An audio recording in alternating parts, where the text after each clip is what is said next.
Welcome to VDEOMKR, the podcast that cuts past the highlight reel and takes you straight into the raw behind-the-scenes stories of creatives and makers. I'm Carly, founder of The Good Vibe Media, a woman-owned and operated video production agency and a creative studio space. Every week on VDEOMKR, I sit down with filmmakers, creators, and creative entrepreneurs for a deep, honest conversation you don't typically hear. The late nights, the pivots, the breakdowns that shape the breakthroughs. These are the conversations and stories that make people like me and so many other creatives need to hear. This is a space for growth, for lessons, for community, a place where we learn from each other's real, unfiltered journeys. This is VDEOMKR. Let's get rolling.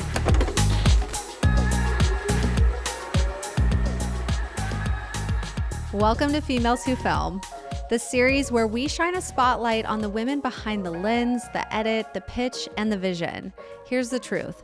Women make up less than 25% of key behind-the-scenes roles in film and television production.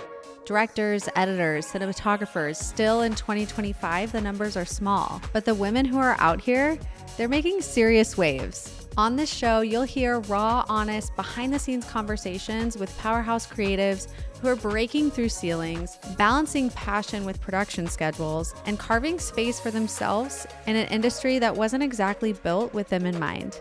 This is not a space for complaining. It's a space for creating, for dreaming louder, for sharing real stories from real women who are redefining what success looks like in film, media, and creative storytelling.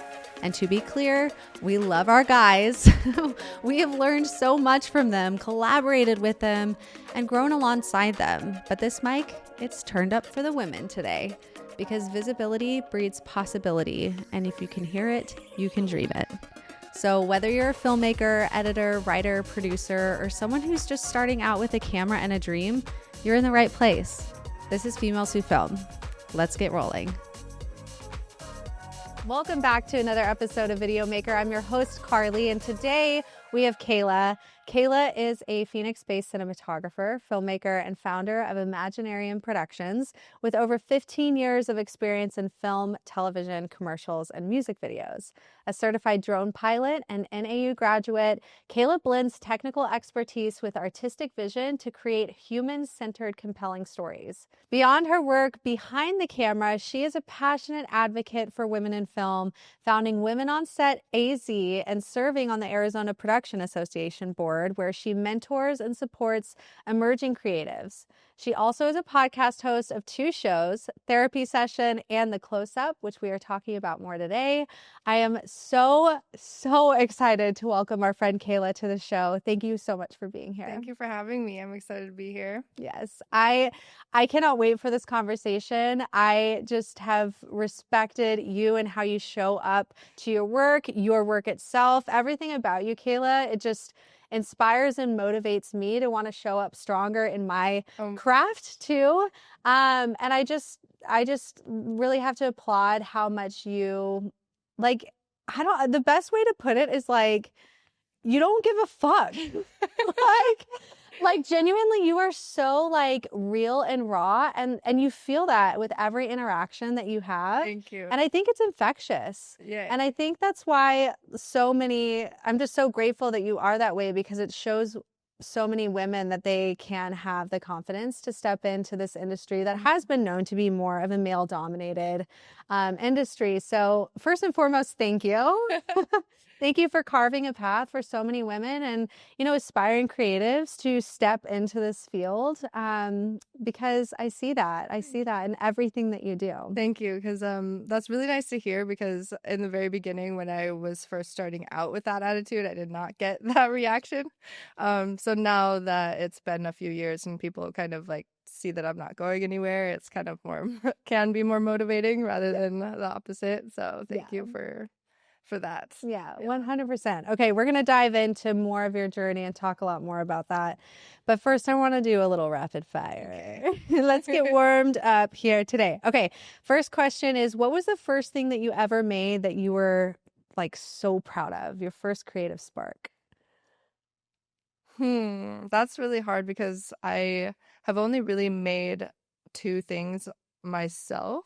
And I will never show the world them because I was so young. So like I don't really count those. And I just have worked for other people. I guess I am producing my own movie right now. That's something I can be proud of. It's not out yet. It's called The Vast Lonesome. It's a Western horror film. I'm sure we're going to talk about that. But yeah, that's something I can be proud of, but you can't see it yet. It's going to be next year. Okay. Oh my gosh. Okay. Yeah. We'll dive into that for sure. Okay. What is your daily fuel? Is it coffee, tea, or something stronger? Red Bull. Red Bull. Because it gives you wings. I love that. Do you do the sugar free or are you like, Nope. yeah, you're like sugar. Sugar person. Me too, honestly. I'm like, give me a Red Bull and some gummy worms, and I am set. Breakfast of champs, okay? Okay, your creative environment. Where do you feel the most creative? Is it a desk, plane, your shower, somewhere else? My bed. Mm-hmm. Yeah. I write a lot. Just like laying down in my bed. Yeah. Is it like curtains closed, kind of dark in your creative cave, or is it like bright and morning, sunshiny. bright and sunshine? Yeah. Yeah, and cozy. Mm-hmm. Okay, I love it. Okay, your inspiration swipe file. Who is someone that you would drop everything to collaborate with and why? And maybe that's a person, maybe it's a brand, maybe could be living, non-living. What James Cameron. Yeah. Just I don't even have to explain it. Nope. Period and stop right there. Yeah. Enough said. Okay, are you a morning person or a night owl? Night owl. Mm-hmm. Yeah, all day. Yeah. Awesome. If your creative journey had a theme song, what would your theme song be? Paid My Dues by NF. Let's go. Yeah. Awesome. Mm-hmm. Why? Just because like he talks about other people kind of hating on him while he grows, and like he just keeps working, and that's how he's grown his success, and there's nothing they can do about it. Yep. Stay in your lane, Super baby. motivating. Yeah, fuck yeah. Let's go. Okay, your creative confession. What is one thing about your creative process that a lot of people would be kind of surprised to know? I am writing 5 scripts at once, and I can't just like write one at a time.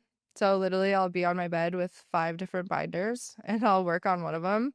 And then when I like run out of creative space for that one, I'll move to the next one and I'll write that one. And it's not like logical in any way, but one day I'll get them all done. It's really weird. Like I have 5 binders open of different stories, and that's how I work. I can't do one at a time. That's funny. Mhm. And are the scripts so different? They're so vastly different from each other. It kind of screws with my brain because I'm switching over to something totally different, but that's just how my brain works. That's how it works. I love it. Okay, that's awesome. Okay, well, let's start kind of back from the beginning because I would love for those who are new to your story to kind of hear how you even got into this industry. Where did you go to film school? Tell us a little bit about the journey in the early years of how you found yourself with your hands on your camera. Okay. So I'll try to keep it shorter. I started taking photos with my dad back like when I was 15 out in the desert because we would go off-roading all the time, and we would find all these like beautiful places that nobody could ever get to because we had a Jeep like rock crawler. So we would find all these animals and stuff. So I started with photography out in the desert. And then I started raving when I was 15 too. Oh, wow. My parents knew I was there. I was like, I'm going to take photos, and you can either know I'm going or not. So they knew I was there. And it grew into music festivals. And like as the music industry grew from photography to video, I switched to video as well. So I started off shooting music festivals, and then I went to NAU for film school. I actually went for screenwriting, but then I switched just to film production. That's a whole other drama. We don't have to talk about that. But then as soon as I got out of film school, I moved back to Phoenix, and I didn't know what I was doing. I didn't know where to go from here. So I looked up Arizona Production, and the Arizona Production Association popped up, and I called them and I was like, hey, I don't know what I'm doing. How do I start? And they were having an event that was like it's like a speed dating thing, but like with production companies where you could sit down with them for 7 minutes and then the bell would ring and then you would sit down with the next one. And there was one production company that had a line out the door. Like everyone was just waiting for them. And I was like, okay, I'm not going to go to that one because all these other people are going to get hired by them. And I was sitting at a different desk and I like rubbed the guy the wrong way somehow. Yeah. And he was like, you can leave, like before the bell rang. And I was like, okay, like I don't know what Remember what you said? Or I told him that I made a short film called Reverie, and he had just made a short film called Reverie, and he got really mad that I copied his title, and he was like, how dare you? So I was like, I'm sorry I offended you. And I got up, and when I got up and turned around, the production company that had the line out of the door didn't have anyone sitting there. So I sat down and I was just like, I don't know what I'm doing. Like, I was not professional at all. I wasn't like, hi, I'm Kayla. Yeah. I was just like, I'm not supposed to be here. And the guy was like, do you want to start tomorrow? oh my God. So I got an intern production assistant job for 6 weeks on a TV show called Women in Prison season 2. Wow. And then it's been word of mouth ever since. And I started from a PA to back up to DP. Yeah. So what did that look like? How many sets were you on where you were a PA? When did you like get that first opportunity to step into other roles? I was probably a PA for 2.5 years before they would let me be a camera PA. And then I was a camera PA probably for another 1.5 years until they let me be a second AC, second assistant camera. I don't know your guys' audience, but then it was probably like 3 more years before I was camera operator. Got it. That first camera operating job. Tell me about it. That was like, because I was camera operating music festivals before, so throughout the whole journey of being a PA, I was still shooting music festivals. So that's what I count as my first job, pretty much. Because it's also been like comedy specials and things like that. So it's just all live events that I first started with. Yeah, which is huge because there's so much pressure on those events. Like that will teach you some real grit and like being in the moment to make sure that the moment doesn't pass you before you can capture it. That's what I'm grateful for, because I really learned how to capture everything and like to predict it before it happens. Which makes shooting film, feature films and TV shows a lot easier for me.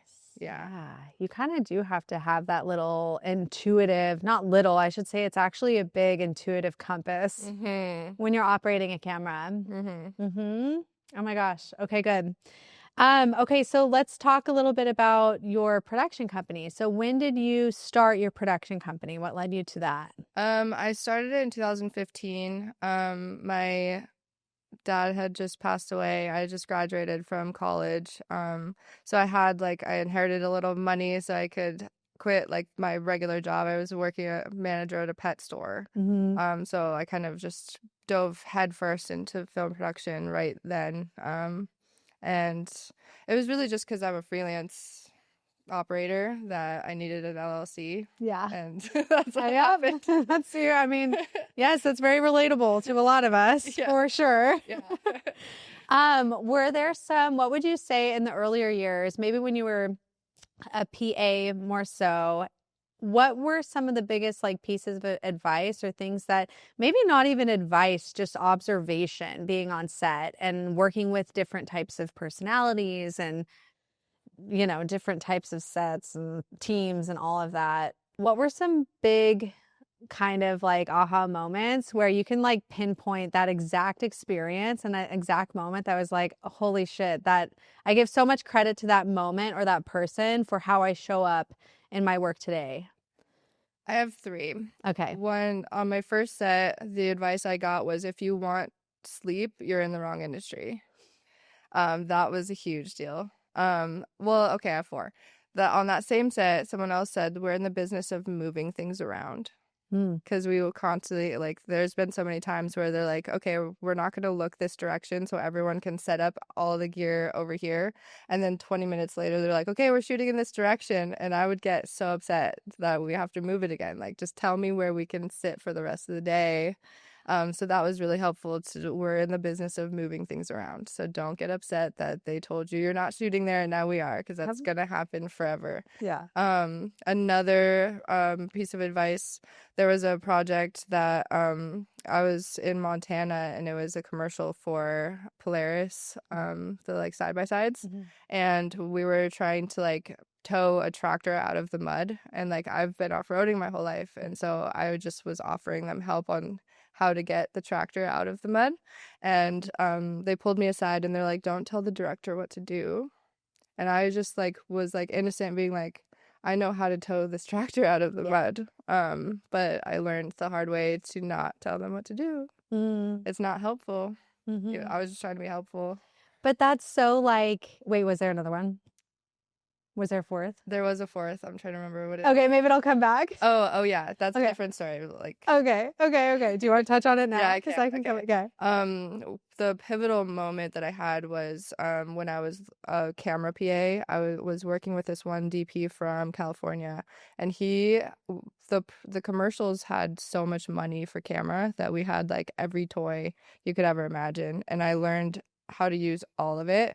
But he was so strict and so hard on me that I was like being driven insane. I was like, I'm not good at this. Like, it's so difficult, why can't I get this? And like, after I went through that training, I was so much better than like everyone else that was growing at the same level as me, because of how hard he was on me. So later on after that, I was traumatized, because it was so difficult. But then I realized that like he trained me on every possible situation and in like the hardest environment I could.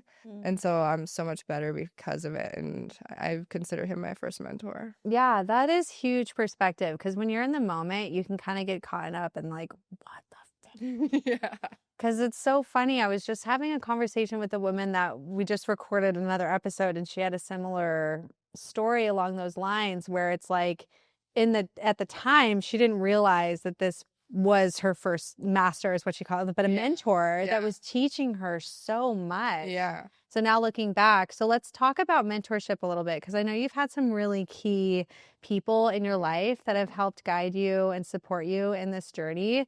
How do you find those people? Like, if you're stepping into this, and we all know and we hear, the best thing that you can do is learn from those who you want to aspire to be more like, but how do you even get access to these people? Where do you even start? Yeah. So I started off by myself. Like, I've been doing a lot of this alone. And so I would just recommend, like, if you don't have a mentor and you don't have access to a mentor, just like research and learn yourself. Especially if you're in camera, you have to just trial and error. And like have the camera in your hand as much as possible. That's the only way you'll learn how to use it. So that's how I got through most of my career. But that mentor that I was just talking about, he just happened upon me. Like, I got hired as a PA on a commercial, and he would just so happen to be the DP. So I told him that I wanted to be in camera, and so he let me come to the camera setup days. And just for free, like, I didn't get paid for those days, just so I could learn. And then when we were on set, he was like, I'm taking Kayla on camera. She's going to be camera PA. And then we worked together for like 3 or 4 years doing that. So that just was happenstance. And like, I didn't consider him my mentor at the time because I was just working, But later on, he really did change a lot. Totally. For me. But my big mentor, he found me on Instagram. So like, I would just recommend like putting yourself out there, because there's been so many people that have contacted me just because they found me on social media. And like, now literally my mentor shot every episode of Game of Thrones and is on season 3 of House of Dragons right now. And he found me on Instagram and messaged me. Like, I didn't even look for him, and it just was so happenstance.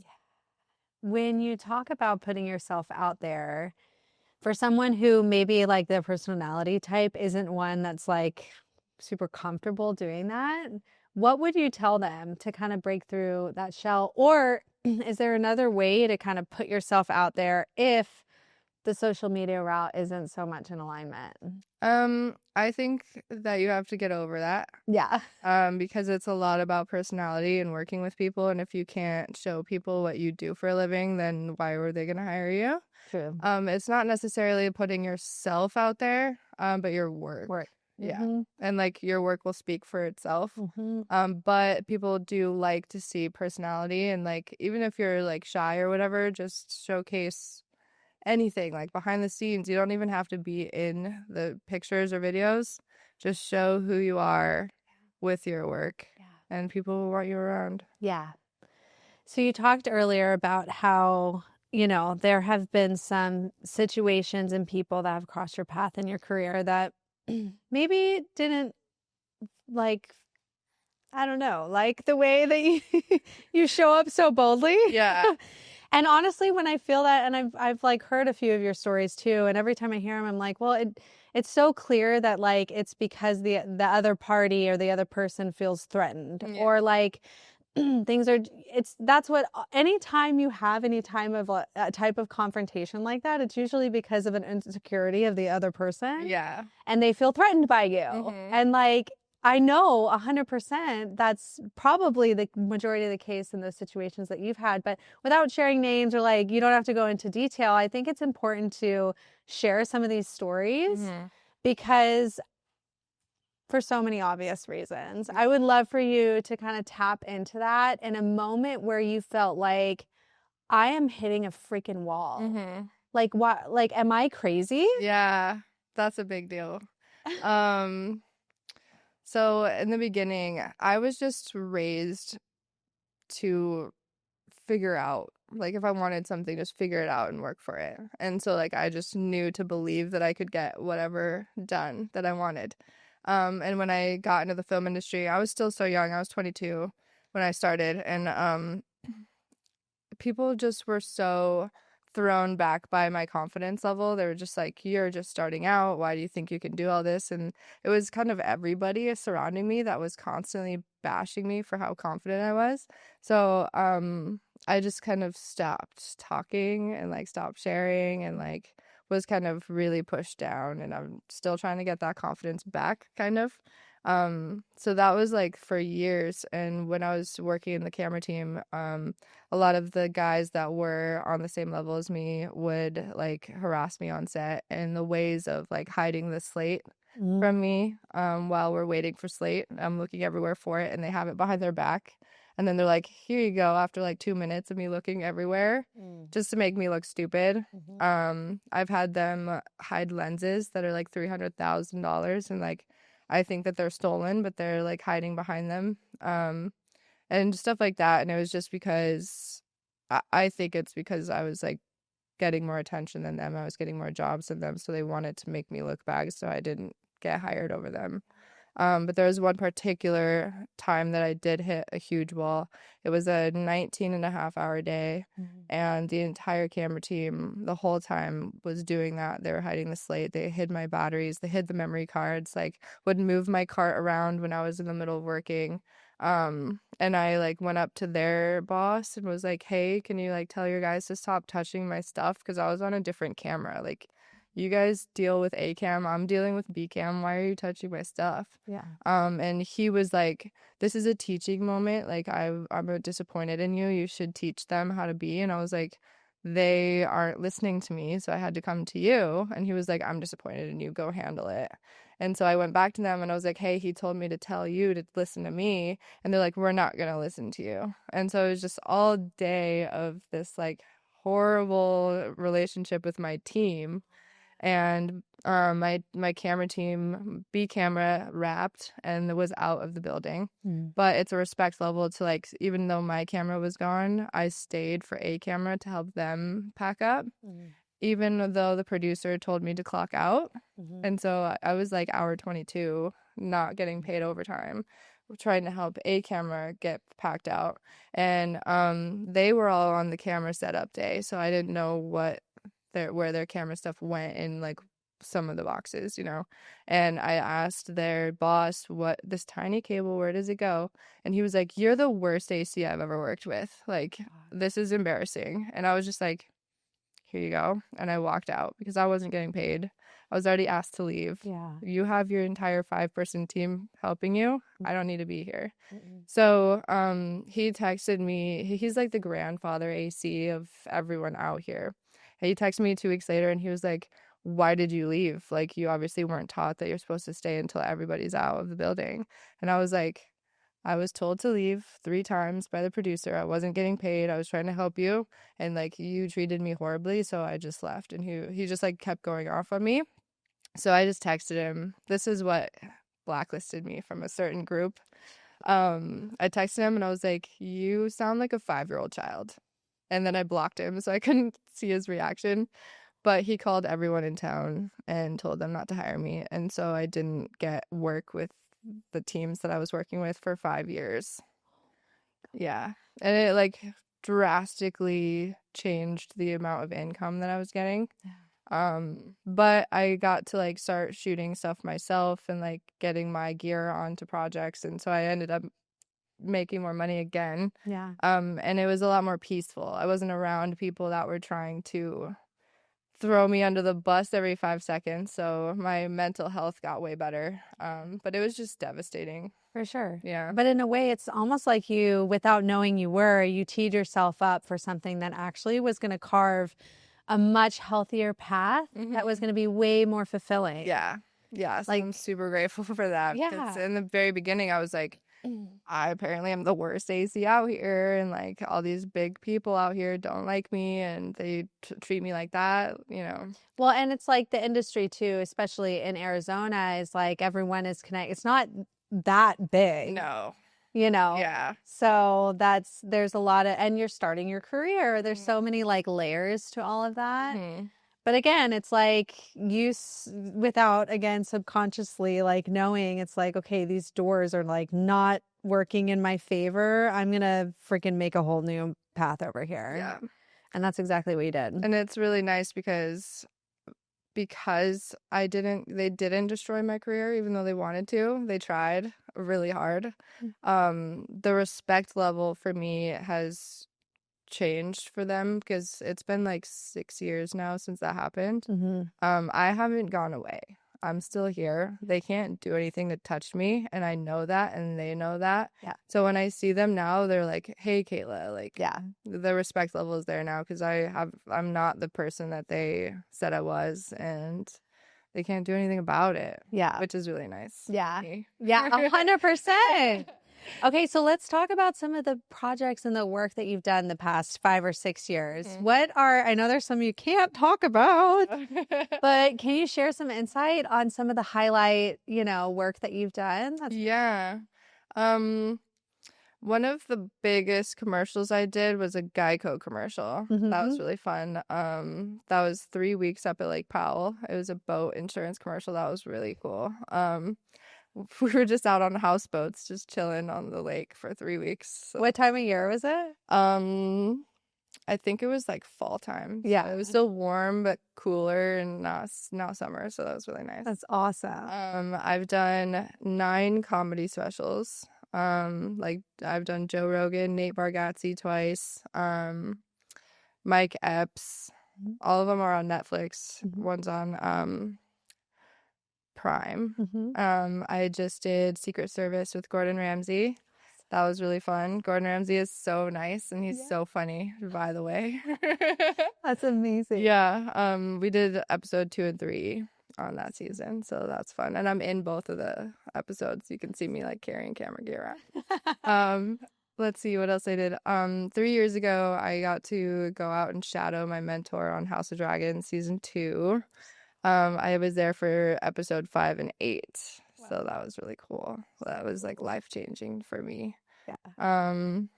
Let's see what else. Just a lot of reality TV shows.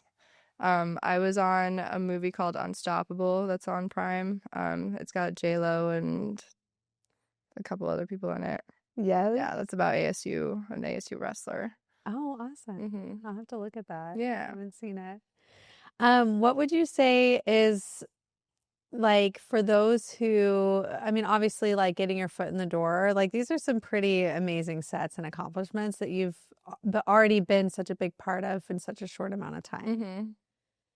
And for those who maybe have like felt like I'm grinding, I'm doing everything I can, but they still feel like they're not giving, they're not maybe connecting with the right people that can open a door of opportunity for them. Mm-hmm. Other than, putting yourself out there through social media and being seen, is there anything else that you could tell them? Like, hey, or maybe is there someone that's like tapped you on the shoulder in a way that has caught your attention? Like, oh my gosh, this is a way to get my attention to like bring you on set. You know what I mean? Yeah. I would say reach out to me and so I can explain what to do. Okay. I've created myself to be a mentor for the next generations because it's like I didn't have anybody out here that was trying to help me. So it's really just like going on to the APA website, azproduction.com, and emailing everyone that's on there, because to be a member of the APA, you have to be working in the industry out here. So in whatever department you want to be in, look up those people, and they're the ones who can help you because they're the ones who are working. But like as for like out of state productions, because all of those productions besides House of Dragon were filmed in Arizona. Every single one of them, which is amazing. So the people are always shocked that I have so many like huge credits, and I'm like, I didn't travel anywhere. No, I've been working out here the entire time. So awesome. So it's really just the like social media, SEO, get your website up, get your reel out there.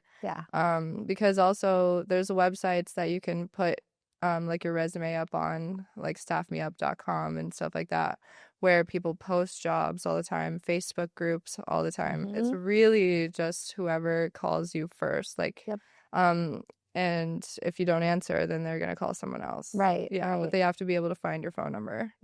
For sure. You got to put it out there. That's the only way to get out of state productions to find you, is to be listed everywhere you can be listed. And now most of the production companies, not most of them, but a lot of them are millennial ran. So they're using social media and stuff to find people. Let's talk about the difference between like the commercial work versus like feature film and more of those. How would you describe that? Is there one you prefer to, be a part of versus the other? Yes, I love feature films, narrative TV shows, so much more, because no offense to anybody, but commercials are so boring. They're so boring because everything has to be pre-approved by client and agency, and like if something is changed, you have to go back to client and agency and make sure it's approved. And like halfway through the day, like client will have an idea and they'll want to change everything. And it's just like such a waste of time. Because we'll set up for like 10 hours and then they'll change everything, and we're like, we have to set up for 10 hours again. That's totally different than what we did, and they're paying for it, so that's fine. But like, it's just like, for example, we're doing a phone commercial and we're just staring at a screen all day long. It's like, now do this, and then now flip it over and put it down and put, like, it's just not fun for me. Whereas like narrative feature films and stuff, like one day I'll be working a Nike commercial, and the next day I'm like exploding things in the desert with horses running through fire. Like you just get to create a different world, and we have actors instead of like models, and just to see their talent and like all the collaboration of everyone, that like art department and sound and the actors coming together. That's just so much more fun to create a different world rather than just like, hi, smile and wave. Yes. Blink glasses, and that's it. Totally. So let's talk about your film. Where are you in the production phase right now? We're in post, finally. It took us 3 years to finish filming. Because we did phase 1 October 2023, and then we had to make more money to finish the rest of it. So we shot again in October 2024. And then we just did pickup shots in October 2025. So we are in post right now. We just hired a visual effects company to do some big work for us, which is gonna cost a lot of money. But, they're working on like Walking Dead and like Marvel movies and stuff, so it's gonna be pretty amazing once they're done with that. And then we have to send it to sound after. So let's talk about money. Hmm. How do you raise money? Like, where did you begin with that? So that's more my executive producers that can answer those questions. Mm-hmm. But they actually have a podcast that has been like super fruitful for them. Yeah. And they had like all of their listeners donate $200,000. And then they have like pretty substantial friends that they've made documentaries for that asked all of their friends to pitch in. So they got another $200,000 from that. Incredible. And then we found just through their friends, I don't know how much I can tell you, but there's a billionaire lady who lives out here now, who just like all of a sudden she like sold all of her stocks in all of her companies prior, moved to Arizona and just wants to help people make movies. So she gave us $500,000. Oh my.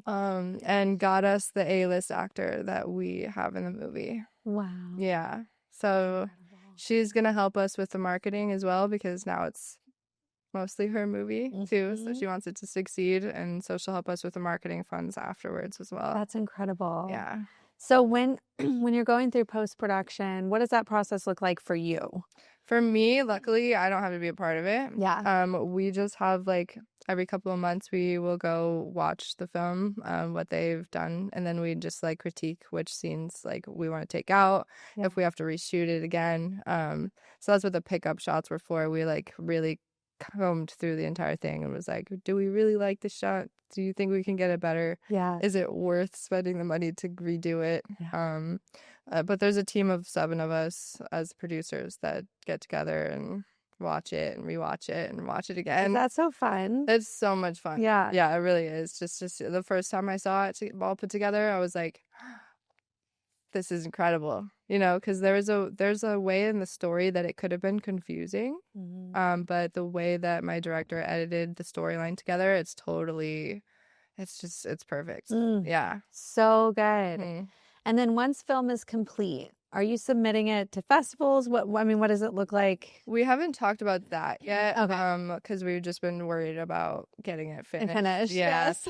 But I think we're gonna do a couple of the big festivals like Sundance and Cannes and things like that. But we have a streaming service that I can't talk about. That wants us to be an original movie of theirs. But in our contract, I believe if the streaming service doesn't come out by the time our movie is supposed to, then we can go other ways. But I think we're gonna have like it in theaters just in the Southwest as well. Amazing. Oh my gosh, this is so huge. Yeah. Have you ever is this your first big film? Yeah. That's awesome. Yeah. So cool. And you see what is it birthing up a lot of other ideas? Yeah. Yep. It is.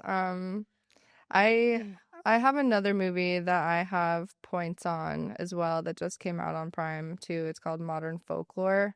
It's not my best work. It was a very difficult film, but I think it's just the journey of my life is just now I'm in a position where I can negotiate ownership of the movies, just like small percentages, so that like every single time I get residuals for the rest of my life. God, that's huge. Yeah. What was that first negotiation like? Can you give us some tips? Because not everybody can do that very well. Yeah.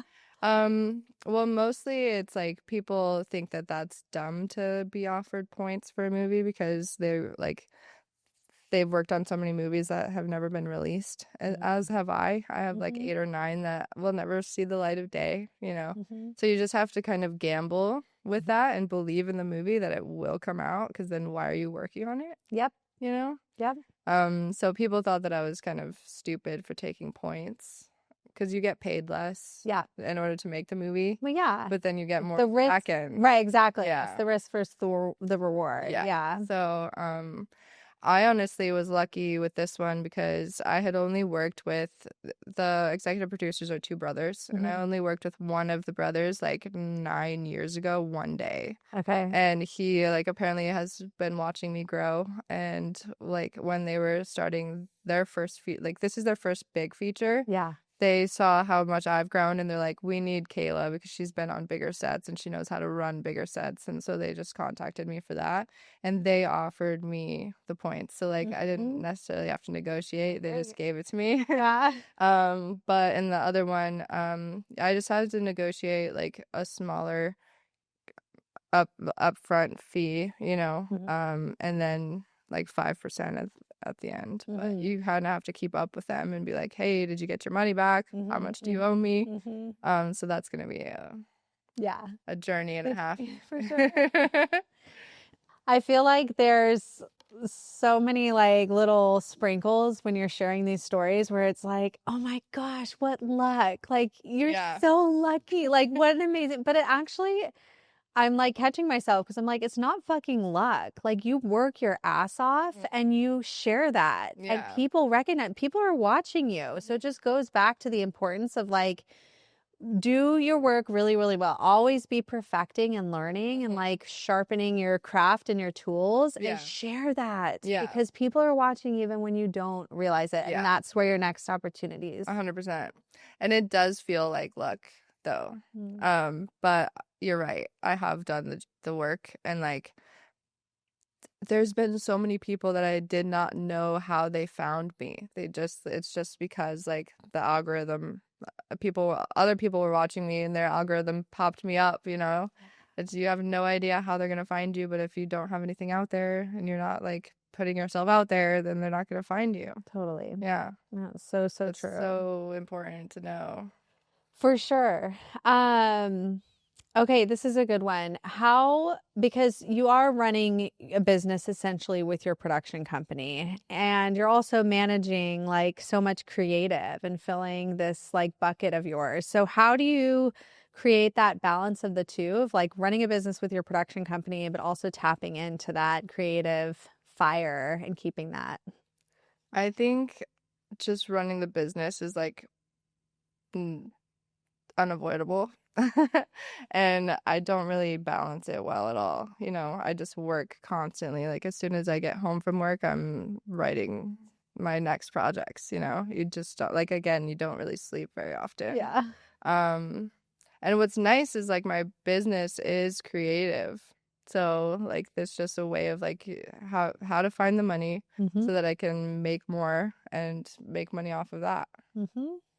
It's the hardest thing you could possibly do. But I've been figuring it out. Yeah. Have there been moments where you're like, you just kind of hit this low point of like, fuck, am I done? Like Every summer. Every summer? Yeah. Okay. The summer out here is really slow. Yeah. Because productions, like bigger productions, don't want to work out in the sun. Like it's really bad. Unless you're in a studio, which is nice. Yeah. But a lot of productions can't afford the studios, or like we need like outside stuff, you know. So I try to make enough money for the rest of the year to take off the summer just so I don't have to work in the heat. But there's been like, it's usually like on the 6th week of like barely any work that I'm like, am I ever gonna work again? Like, do I need to get another job? But I always remind myself that this happens every year. I'm gonna be fine. And then like I get to the 6th week and I get like 15 jobs right after that, and I'm like, see, everything's okay. Yeah, but those first few summers, I'm sure they were kind of scary. Yeah. How did you get through those first couple summers where you were like, you know? It was always, again, so lucky where like on the last day where I was like, I have to get another job, and I'm like looking at 9 to 5s that I get 3 phone calls. Yeah, it's always like you just have to trust the universe that it has your back, because as soon as you decide like, okay, I have to give up my dream, then your dream comes back to you. Yeah, and it's happened so many times in my life that I just trust it's gonna happen again. If there is someone who is a PA, like just starting out in the industry, what are some things that you would share with them as far as like questions to ask, ways to show up, little things that they can do on set that would not only have them stand out from all the others, but like kind of put them on an accelerator path of like, you're going to learn a little bit faster by doing these things. Okay. Always be 15 to 30 minutes early be the first one there, the last one to leave. Don't complain about that. Don't be on your phone. Stand wherever everyone is and watch who needs help. Because if you're just like on your phone, like sitting over there, just talking with your PA friends and you're not paying attention and someone has to call for you and you weren't there to help them immediately, then they're going to be annoyed and they're not going to call you again. If you're standing next to them and watching, like they need help picking this table up and you're right there to pick up the table, they're going to call you. And if you want to be in a certain department, just go hang out next to them and be like, hey, I want to be in camera one day. If you guys need anything, let me know. But also don't just hang out with them and like forget the rest of your PA duties. But it's also just like keeping in contact with the production coordinators, being like, hey, I'm available. Like I was really good last time, just remind them, get them coffee. That's always a good thing. But it's really just like paying attention, being quiet. Don't be like laughing in the background when the sound's recording, Don't tell the director what to do. Exactly. Even if you feel like you're helping, you're being supportive. Yeah, I thought I was helping them because like the goal was to get the tractor out of the mud. And I was like, if you put weight on the back, it'll help. And they're like, no. So I won't. We had to get another tractor to pull out the side by side to pull out the tractor, and I was like, all you have to do is put more weight in the back. So that's false advertising. Oh my gosh, that's hilarious. Yeah, I learned the hard way. But because I was taught that, I was on another feature film, and there was like gear in the shot. And I was told not to tell the director what to do and like don't hover over the director's monitor either. But I was just standing there and I was just like, and I pointed to the screen and didn't say a word. And he was like, cut, everybody get this gear out. And he was like, thank you so much. And I was like, there you go. I'm not going to waste everyone's time. There's a lot of gear in the shot. So here you go. Let him decide what he wants to do with it. So there's lines to cross. But you just have to kind of know personalities. That's exactly what I was going to say. Like, you've got to use that intuition and observation of different personalities and how they respond to certain types of communication styles. Oh my gosh. Wow. Okay, let's talk about pay a little bit. What does a production assistant make out here? Can you talk about like the tiers and the levels of the roles? Yeah. In commercials, they get paid $300 a day for 12 hours. Perfect. Yeah. Sometimes it's more than that. If you're like in a different department, if you're a camera PA, you'll probably get $350. But on like reality TV, it's probably $200. Minimum wage is $175 a day. So like don't take less than that ever. That's good to know. Yeah. But it's really like $30 an hour starting. Yeah, perfect. And then does pay vary like per commercial project versus feature film? Is that always just ever changing within the budget of commercials? Are usually union rates, so that doesn't really change just because they have so much more money than feature films do.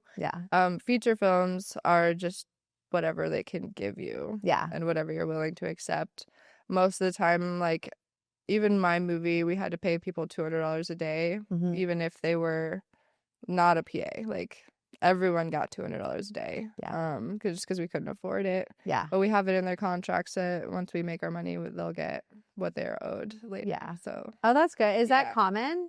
It's not common. No, it's not. No, Okay. Yeah. So it's a way better contract. A better movie to work for.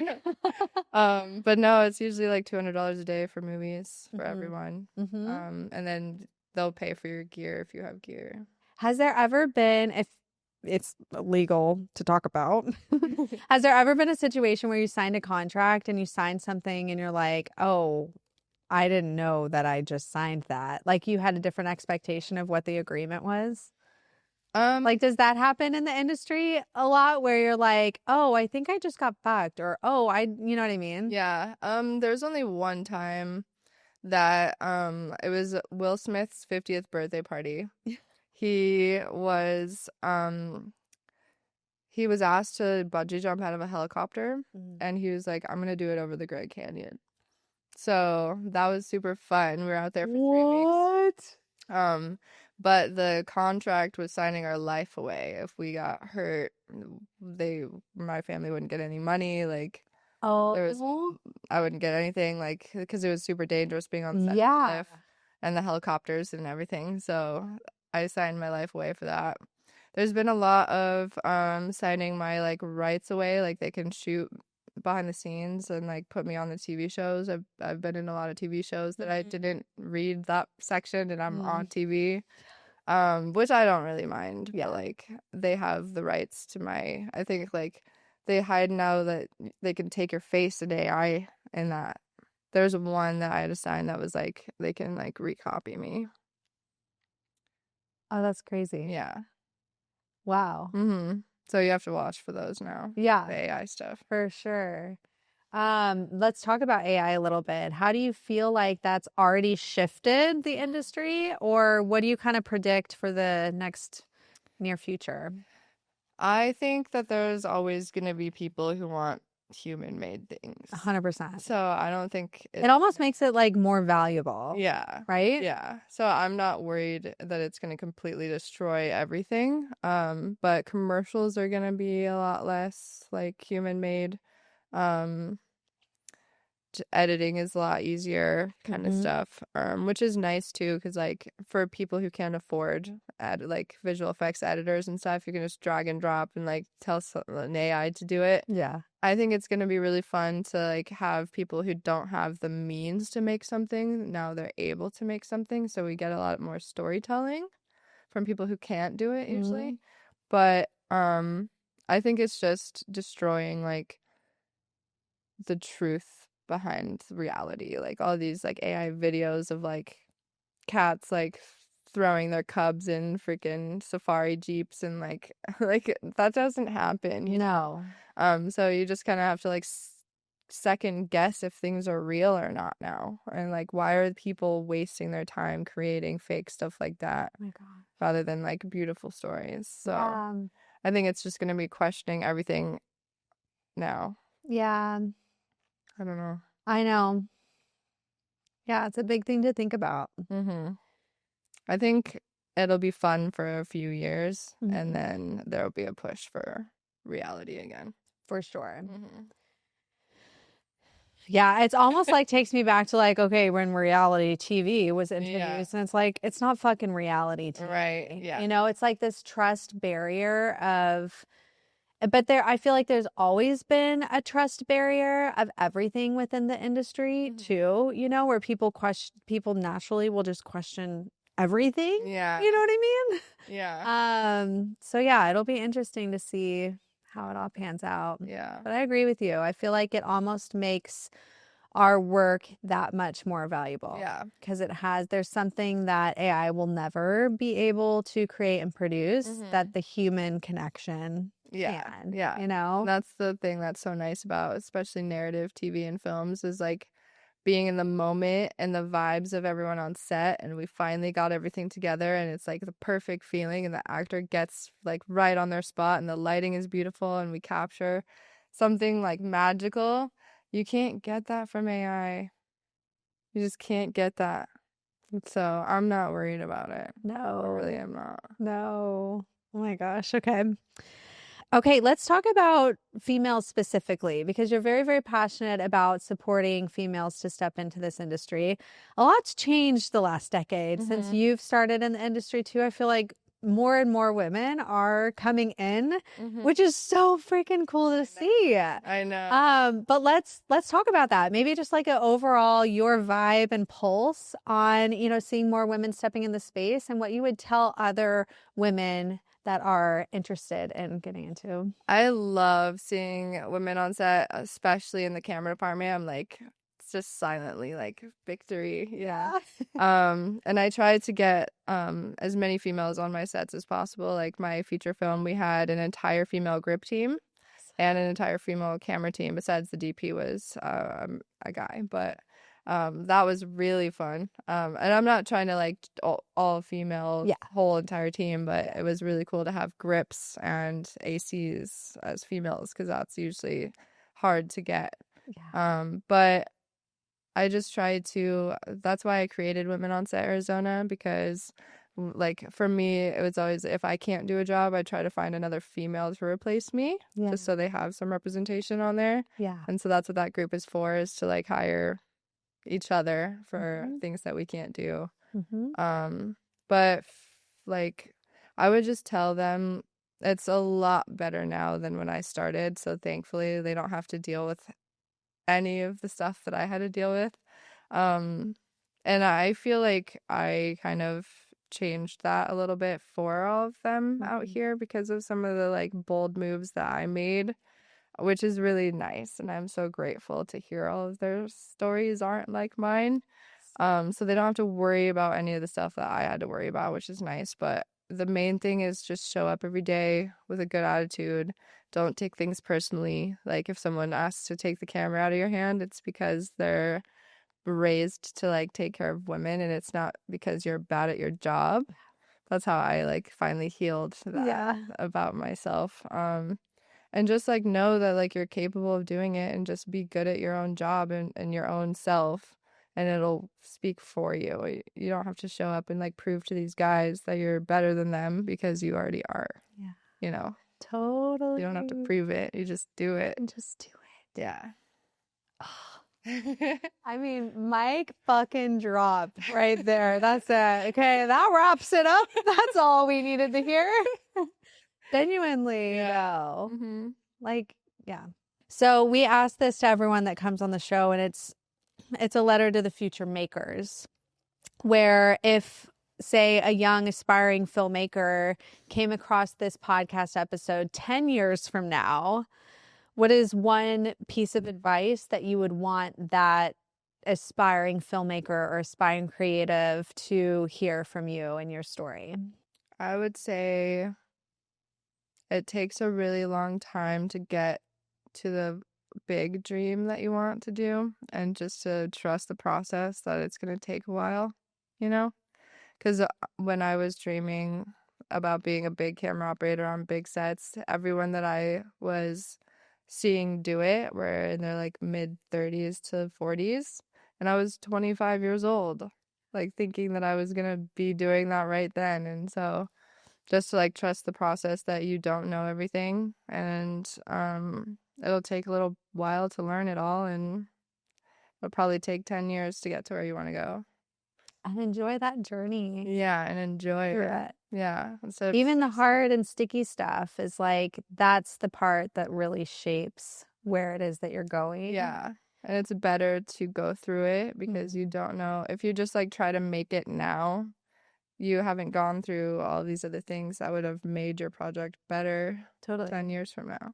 And that's a funny thing too, even just thinking about, I shared this earlier, but it's wild timing that you're sharing this now, because this morning, one of the first things I saw when I opened up my Instagram, because I do the scroll all the time. It's like the first thing I'm like, oh, it's my morning news, the scroll on Instagram. Yeah. But one of the videos that popped up was someone talking about like, it's so ironic, because there's this idea, especially with young, and I'm already starting to see it with my 13-year-old now, where it's like this idea of instant gratification, instant fame, instant success, instant riches, instant, like somehow at 22 years old, you're supposed to be fucking driving a Bentley and like living this baller life. Right. And it's just, everyone is thriving to be and expecting that that's just how it is, that they don't have it. And then they're beating themselves up and if they get a job, or they have a salary that's low,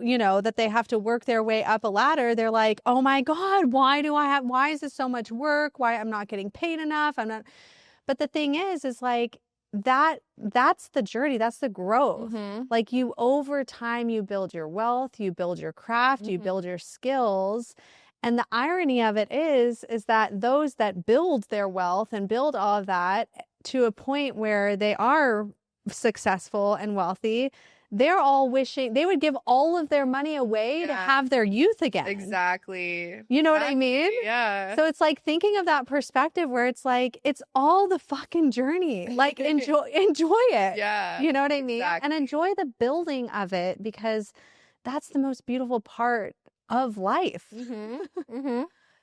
right? Exactly what I would say. Exactly. Yeah. Mhm. That really like opened it up for me, because I think it's very easy, especially when you do get on social and you just like we are consuming so much all the time, and we have messages and stories and things that are thrown at us, and sometimes it's our own like brain and our own narrative that says, oh, I have to be this way, or I have to or I have to make this check mark, or I have to have this dollar amount in my bank, or I have to be Yeah.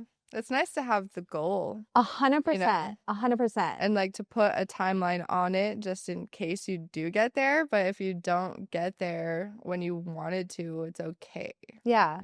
Well, having the clarity of what you want, like, what do you want in your life? Like, is it money, or is it like freedom? And is it the houses in different countries? Is it travel? Is it like, if you have the clarity on what you want your life to look like, then you can have more direction on how to get there. Yes. But letting go of the expectation of it's got to be now or never. Right. You're just beating yourself up, and then because you're so upset about it, then you're actually not in the right headspace to get what you want. Yeah. You can't even invite it in to get there. So yeah, that's super valuable. Awesome. Well, what else is coming up? Anything else that you want to share with us to kind of keep on the radar for what you're working on? I have so much going on. Really just like my 5 scripts that I'm writing. I can't talk about those. Yeah. But I'm also gonna be up for election for the Arizona Production Association board again. It starts tomorrow, actually. The voting starts tomorrow. So we'll see if I get reelected. But if I do get reelected, then we're just gonna continue working on like getting the infrastructure of Arizona film out here, working with the government, working with the police department, ADOT, like getting roads closed for us, getting the huge studio built out here. So it's just lots of like little government meetings and stuff like that that's happening behind the scenes with people. Amazing. Where do we stand now? Like we won the lawsuit. So they didn't take our tax incentive away. Right now we're gonna be kind of making commercials. Where the APA is gonna work on making a commercial to like send out to the big studios to get them to come out here. We're gonna invite the big production companies out here, give them tours of the state, just to kind of put us in their back pocket. Yeah, so that's what we're working on right now. So good. So exciting. Where can people connect with you, or even APA too? Can you share some resources on how they can stay connected? Yeah, the big website out here, if you want to find any crew members that are actually working out here, is azproduction.com. You can find my information on there under camera operators. But you can find me on Instagram under Emaginariumm. It's EMAGINARIUMM. That's the best way to contact me. You can find me on Facebook too, but I probably won't respond to you on there. Are you on LinkedIn? Do you do LinkedIn? I have LinkedIn, but I really am not on it. No, I'm terrible with it. But everyone says like LinkedIn is a place to be. I'm like, well, but like I just put my like phone number and my email there. Like if I'm not responding on LinkedIn, just you can call me or email me. Yeah, that's good. Awesome. Well, thank you so much for taking time, for sharing, and being such an advocate for so many others in this industry. And I'm excited to see all that's blossomed in the near future with you. Thank you. I appreciate it. And honestly, it's so much fun watching you grow too, because like the workshop, I've noticed that you kind of took what I said about the behind the scenes and just ran with it. And it's so fun to watch you. Thank you, Kayla. That means a lot, for sure. Well, more to come, for sure. Yay. And thanks for being on the first season. I know. The first time with our mic flag. I know. It's so cute. Oh, I love it. Thank you for having me. It's such an honor, to be honest. So good.